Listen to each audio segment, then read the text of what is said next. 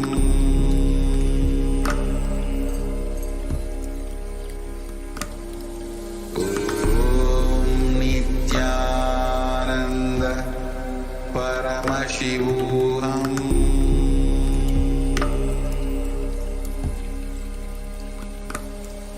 Om Nithyananda Paramashivoham.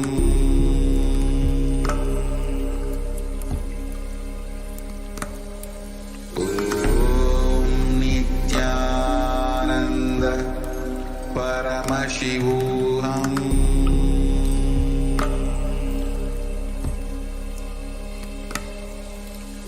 Om Nithyananda Paramashivoham. Om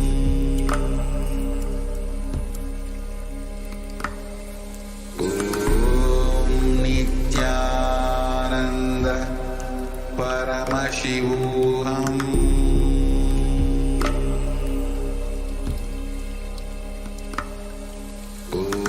Om Nithyananda Paramashivoham.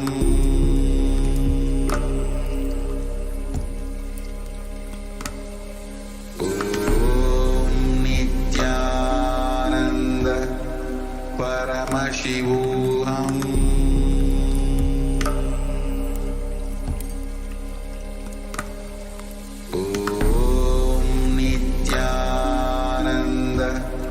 Paramashivoham.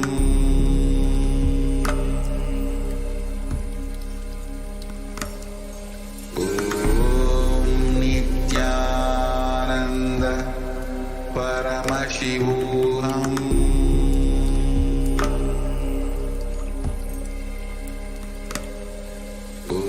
Om Nithyananda Paramashivoham.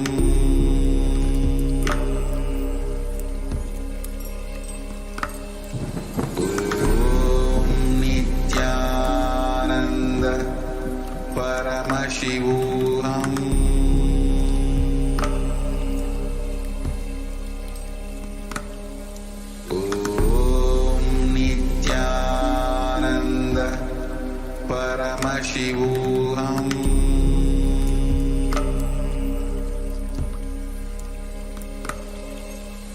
Om Nithyananda Paramashivoham.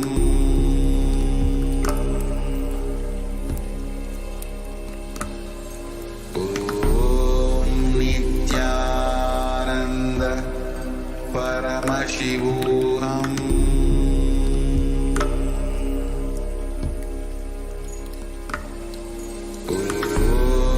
Nithyananda Paramashivoham.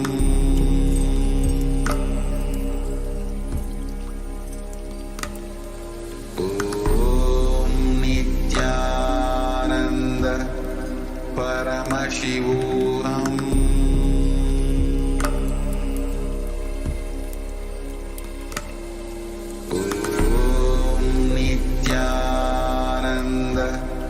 Paramashivoham. Om Nithyananda Paramashivoham.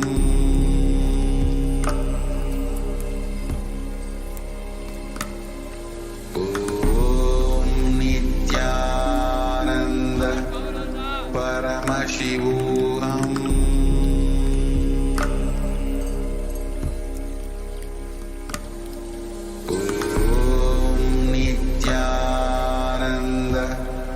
Paramashivoham.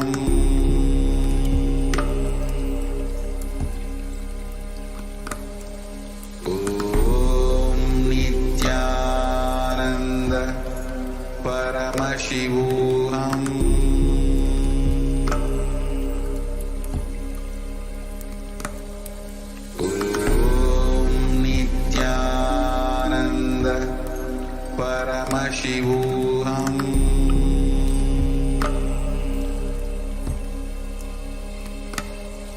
Om Nithyananda Paramashivoham.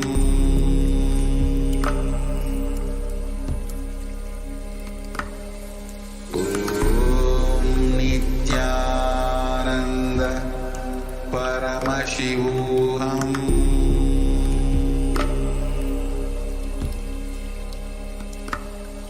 Om Nithyananda Paramashivoham.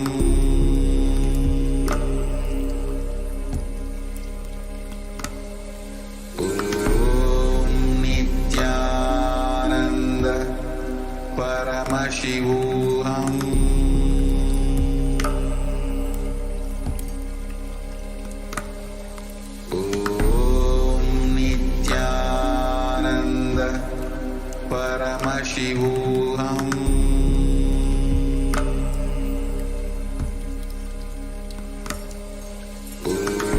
Om Nithyananda Paramashivoham.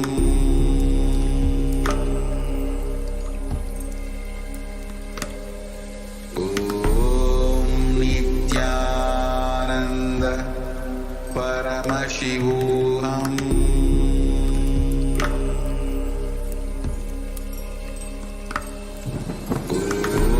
Om Nithyananda Paramashivoham.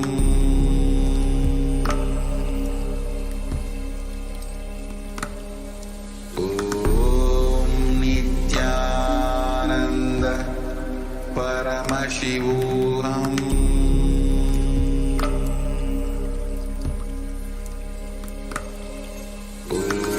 Om Nithyananda Paramashivoham.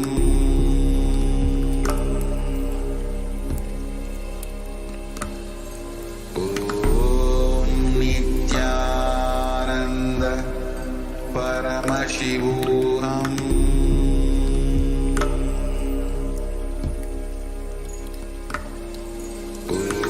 Om Nithyananda Paramashivoham.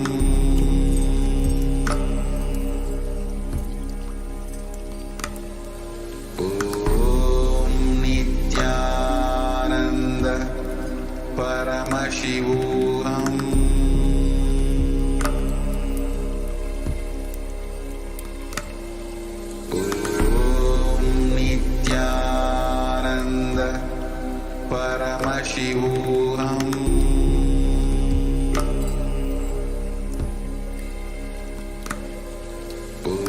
Om Nithyananda Paramashivoham.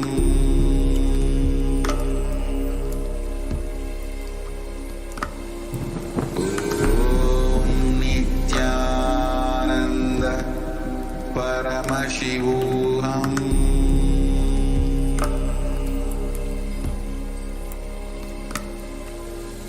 Om Nithyananda Paramashivoham.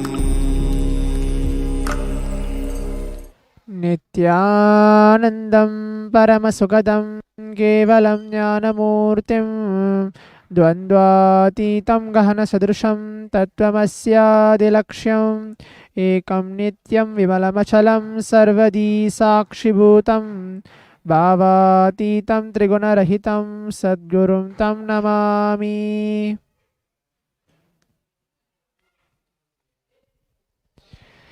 Nithyanandam. We welcome all the devotees and the disciples who are watching us live from the YouTube Live, Nithyananda TV, and many other social media platforms for today's Parashakti's Akashic reading.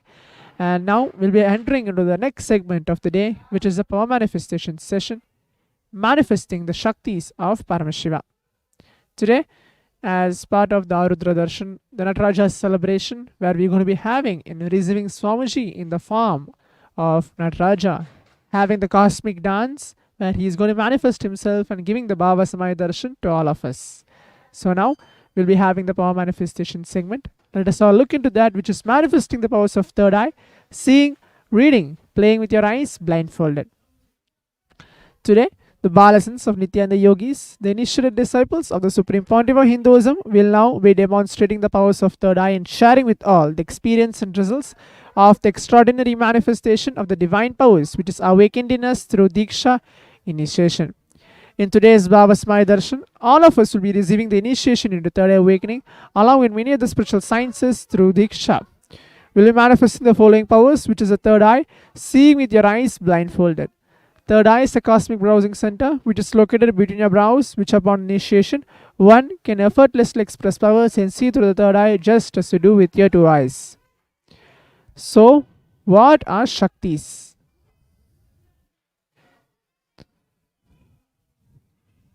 In the Vedagamas, the source scriptures of Hinduism, Paramashiva reveals in elaborate detail that every human being is hardwired to be able to manifest the 463 plus extraordinary Shaktis that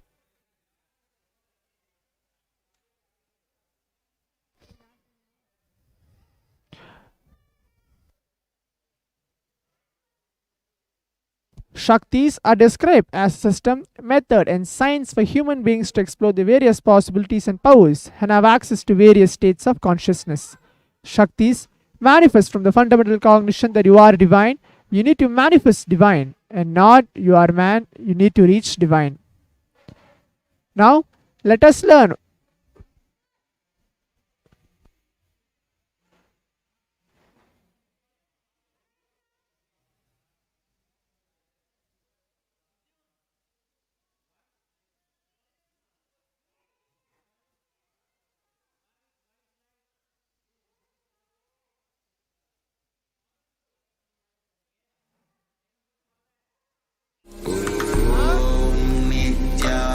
Nithyananda Paramashivoham.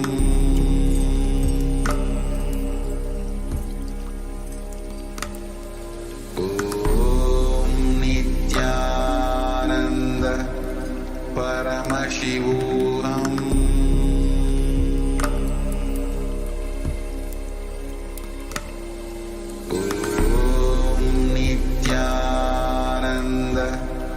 Paramashivoham.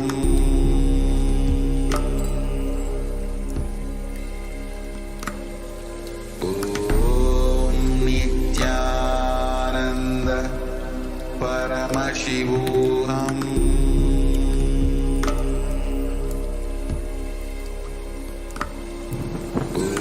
Om Nithyananda Paramashivoham.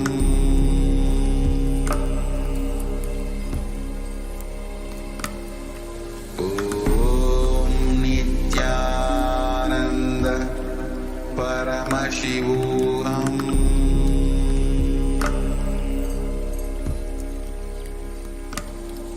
Om Nithyananda Paramashivoham.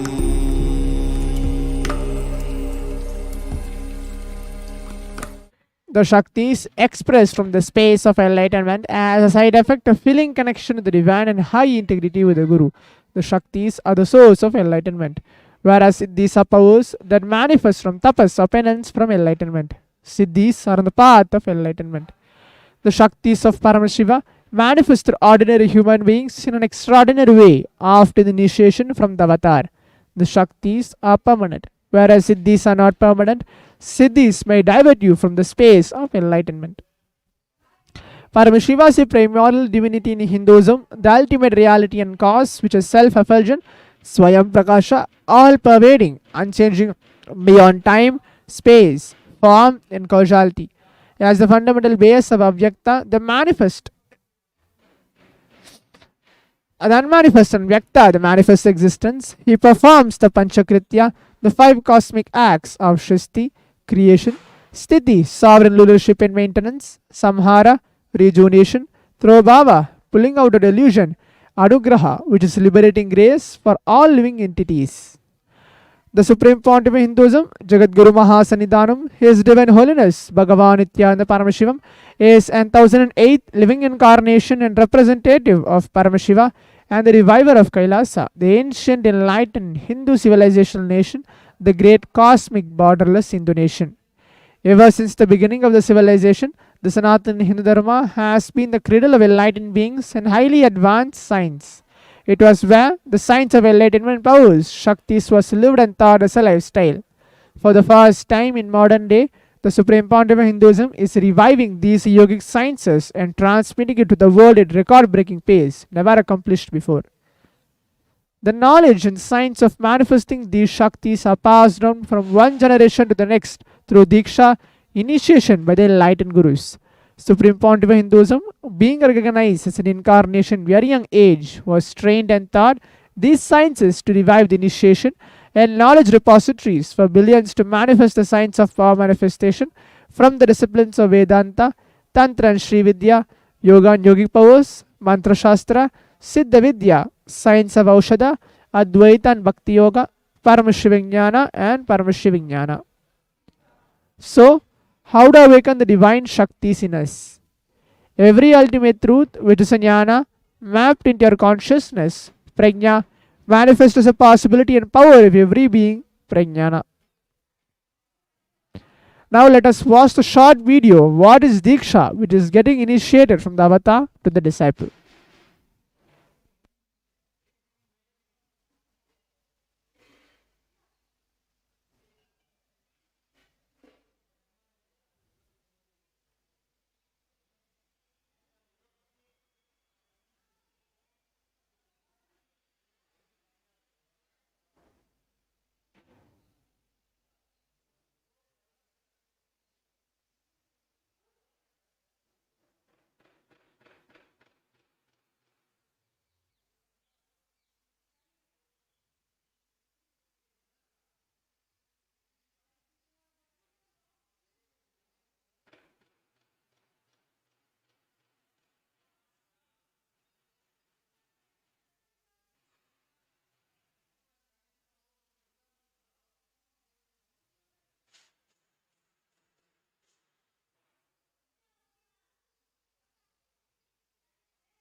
The science of power manifestation is authenticated through four aspects of evidence which are called pramana. The Shastra Pramana, which are the eternal unchangeable truths revealed in the source scriptures. Apta Pramana, which are the experience and results of Aptas, or authorities of Hinduism, the Vedic rishis and scientists who have time tested and verified the science. Atma Pramana, which are the account of the Supreme Pontiff of Hinduism, Bhagavan Nithyananda Paramashivam, this millennium's avatar, personal experience of power manifestation. Praktiksha Pramana, which are called the empirical evidence from observation and scientific experimentation. Vedas are the ultimate superior authorities for Hindus. Vedas are the pure science, the ultimate truths are explained. Agamas are the scriptures where the applied technology, the applied science is expanded. Vedas and Agamas, which are called the Vedagamas, are given the status of Shruti as they are directly revealed by Paramashiva. They are the ultimate, eternal, unchangeable truths. A reference cited from the Shastra source scriptures is called Shastra Pramana. Let us get ready to witness a very unique and exciting demonstration of the power of third eye.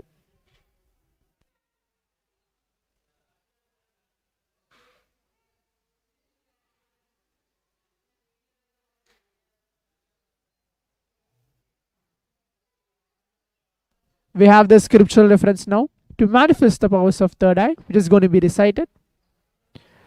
Kapalantarmanonyasya Tishtanmilitalochanaha Kramena Manasodadya Lakshayed Lakshamuttamam. The translation goes, by fixing the mind on inner space within the crown center and sitting stably without any movement, having the eyes closed in succession, by the stability of the mind on inner space through the power of the third eye, one directly sees the ultimate goal, Lakshyam, by having vision beyond the sight that reveals any object or place, attaining the space of oneness with the source, Paramashiva. Apta Pramana, which is in Hindu Purana, Bhagavad Gita, Bhagavan Krishna initiates Arjuna under the power of third eye to behold Krishna's Vishwarupa Darshan, the vision of his cosmic form. In the 11th chapter of Bhagavad Gita, which contains Bhagavan Krishna's cosmic form, is completely narrated by Arjuna as he sees Bhagavan Krishna through his third eye. Atma Pramana, which is in Swamiji's own words, the first experience that I was able to see everything around me, above me, the whole 360 degrees, 10 directions, below me, everything. I realized not only was able to see, I was able to feel, experience all of that as me. Pratyaksha Pramana, which are called as study measures in comparing metabolic cell activity of the brain in conscious and meditative states. When you are doing daily activities, high activity is measured in the brain where the third eye is located. When you are in the deep samadhi state, only the third eye region is active and almost 90% of the brain is rest at peace. Sakshi Pramana, which are called this rare sacred science of third eye awakening, is being made available to the humanity for the ultimate enrichment and conscious evolution by Supreme Pontiff of Hinduism, Bhagavan Nithyananda Paramashivam. Swamiji embodies the most profound yogic state that surpasses all bounds of time, space, and matter. Swamiji is gifting this pure great science of third eye awakening along with many other spiritual sciences through initiation Diksha. Millions of people have been initiated by Supreme Pontiff of Hinduism and are experiencing the profound results as extraordinary powers in their everyday life. Let us now get ready to witness a live Sakshi Pramana, which is a demonstration of the power of third eye with the Balasans and Nityananda yogis.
Now we'll be entering to the power manifestation segment, which is a manifesting the Shaktis of Paramashiva.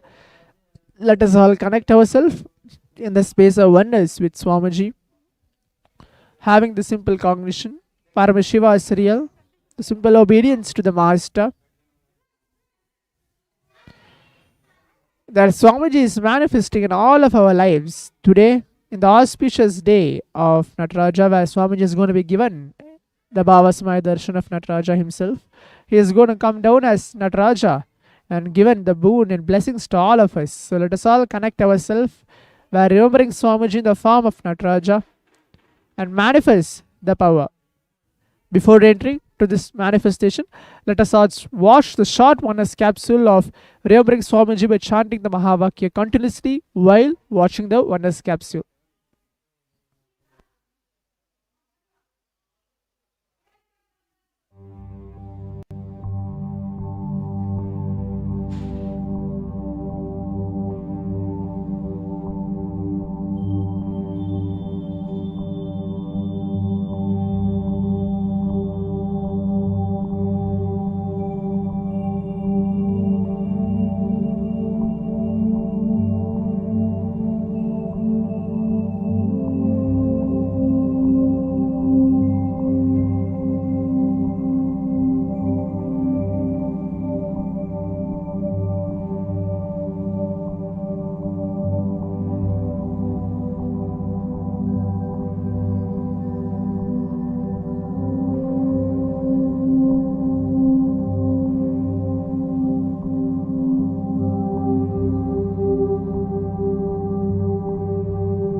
भजन करो नित्य नामं मधुरं भजन करो नित्य नामं मधुरं भजन करो नित्य नामं मधुरं भजन करो नित्य नामं मधुरं ध्यान करो भगवान नित्य नादं ध्यान करो भगवान नित्य नादं ध्यान करो भगवान नित्य नादं ध्यान करो भगवान नित्य नादं भजन करो नित्य नामं मधुरं भजन करो नित्य नामं मधुरम् आनन्द निलयं प्रेम अमृतम् आनन्द निलयं प्रेम अमृतम् आनन्द निलयं प्रेम अमृतम् आनन्द निलयं प्रेम अमृतम् ध्यान करो मन मधुरं मधुरं ध्यान करो मन मधुरं मधुरं ध्यान करो मन मधुरं मधुरं ध्यान करो मन मधुरं मधुरं भवभयहरणं नित्यपुरीवासं भवभयहरणं नित्यपुरीवासं भवभयहरणं नित्यपुरीवासं भवभयहरणं नित्यपुरीवासं भजन करो नित्य नामं मधुरं भजन करो नित्य नामं मधुरं ध्यान करो भगवान नित्य नादम्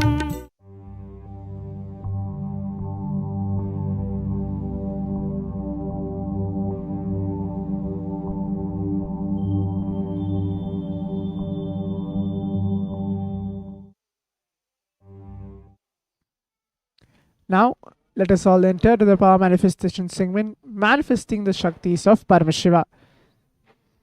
Let us all chant the Mahavakya for some time. Om Nithyananda Paramashivoham. Om Nithyananda Paramashivoham. Om Nithyananda Paramashivoham. Om Nithyananda Paramashivoham. Om Nithyananda Paramashivoham. Om Nithyananda Paramashivoham.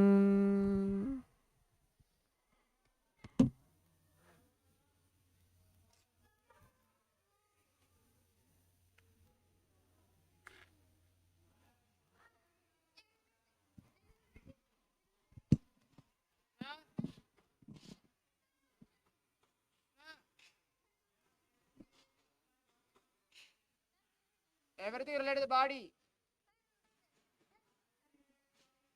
First. Everything related to the body and mind will be colorful and alive now. The spiritual consciousness related things will not seem interesting or alive. All the time of death, when all these fantasies disappear, everything related to the gross body and mind will become dead. Black and white and everything related to the subtle consciousness, like the master and the meditation, will become colorful and alive.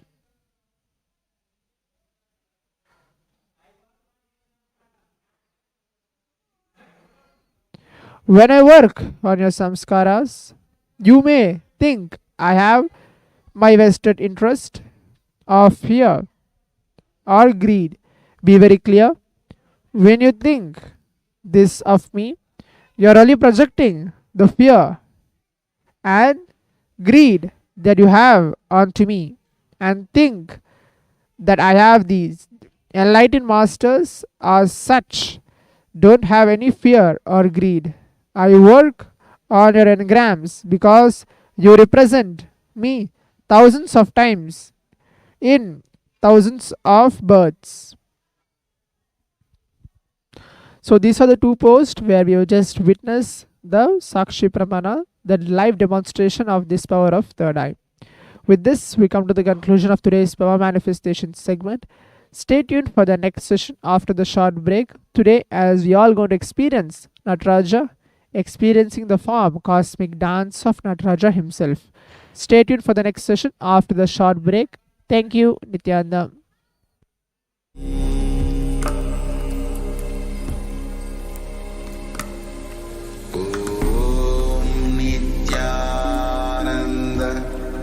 Paramashivoham.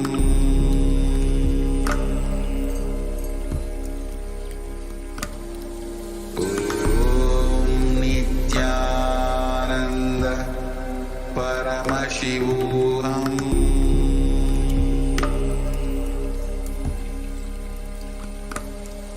Om Nithyananda Paramashivoham.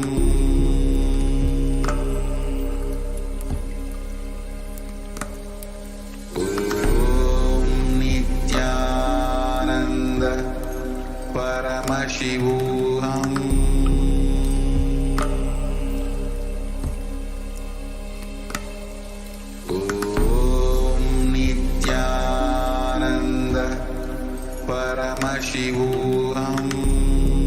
Nithyananda Paramashivoham. Om Nithyananda Paramashivoham.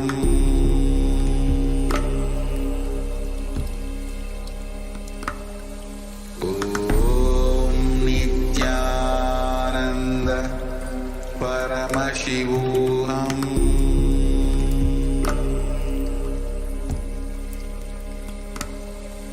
Om Nithyananda Paramashivoham.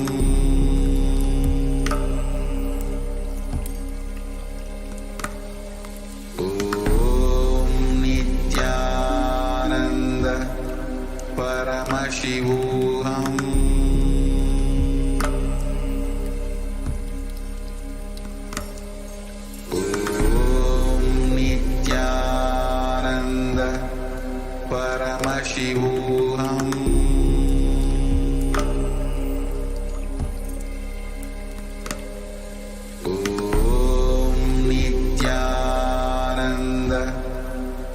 Paramashivoham.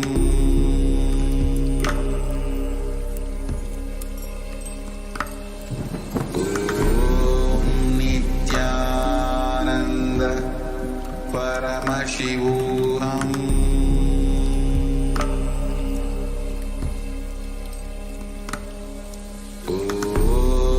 Nithyananda Paramashivoham.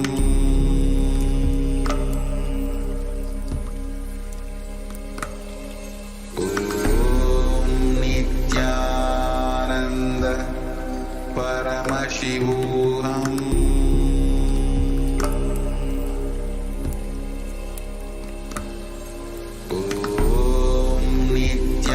Nithyananda Paramashivoham.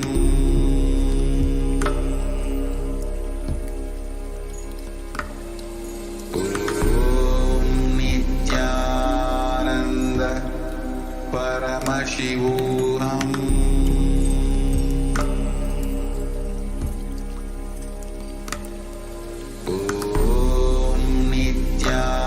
Nithyananda Paramashivoham.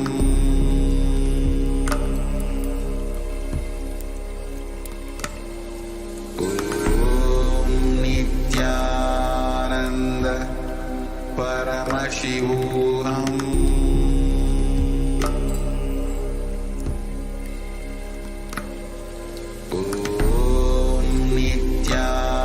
Nithyananda Paramashivoham.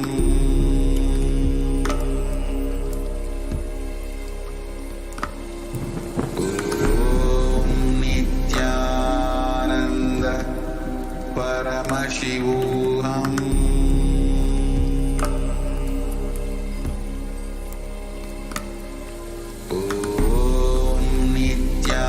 Nithyananda Paramashivoham.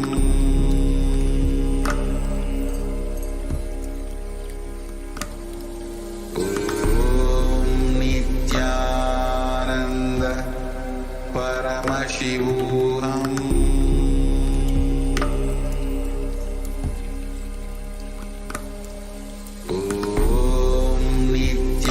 Nithyananda Paramashivoham.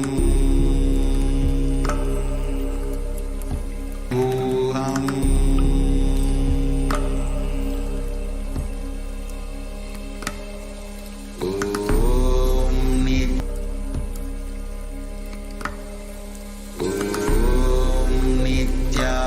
Nithyananda Paramashananda Paramashivoham. Paramashivoham.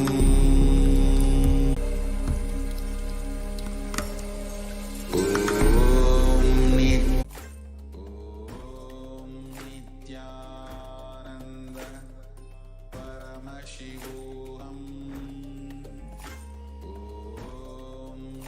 Nithyananda Paramashivoham. Nithyananda